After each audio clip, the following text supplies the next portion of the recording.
اور ہم نے قوم عاد کی طرف ان کے بھائی ہود کو بھیجا. انہوں نے کہا اے میری قوم اللہ ہی کی عبادت کرو، اس کے سوا تمہارا کوئی معبود نہیں. تم شرک کر کے اللہ پر محض بہتان باندھتے ہو. میری قوم، میں اس واعظ و نصیحت کا تم سے کچھ صلہ نہیں مانگتا. میرا صلہ تو اس کے ذمے ہے جس نے مجھے پیدا کیا. بھلا تم سمجھتے کیوں نہیں؟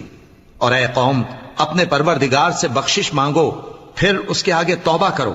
وہ تم پر آسمان سے موسلا دھار بارش برسائے گا اور تمہاری طاقت پر طاقت بڑھائے گا. اور دیکھو، گناہگار بن کر روگردانی نہ کرو. وہ بولے ہود، تم ہمارے پاس کوئی دلیل ظاہر نہیں لائے، اور ہم صرف تمہارے کہنے سے نہ اپنے معبودوں کو چھوڑنے والے ہیں اور نہ تم پر ایمان لانے والے ہیں. ہم تو یہ سمجھتے ہیں کہ ہمارے کسی معبود نے تمہیں تکلیف پہنچا کر دیوانہ کر دیا ہے.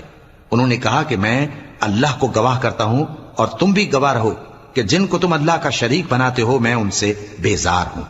یعنی جن کی اللہ کے سوا عبادت کرتے ہو، تو تم سب مل کر میرے بارے میں جو تدبیر کرنی چاہو کر لو اور مجھے مہلت نہ دو. میں اللہ پر جو میرا اور تمہارا سب کا پروردگار ہے بھروسہ رکھتا ہوں. زمین پر جو چلنے پھرنے والا ہے وہ اللہ کے قبضہ قدرت میں ہے.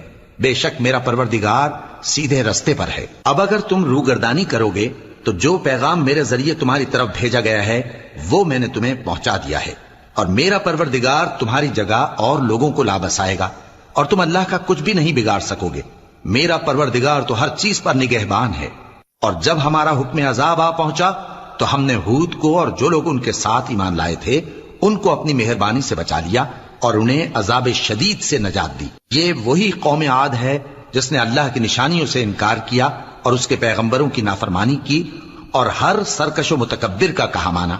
اور اس دنیا میں بھی لعنت ان کے پیچھے لگی رہی اور قیامت کے دن بھی لگی رہے گی. دیکھو، قوم عاد نے اپنے پروردگار سے کفر کیا، اور سن رکھو قوم عاد پر پھٹکار ہے جو ہود کی قوم تھی.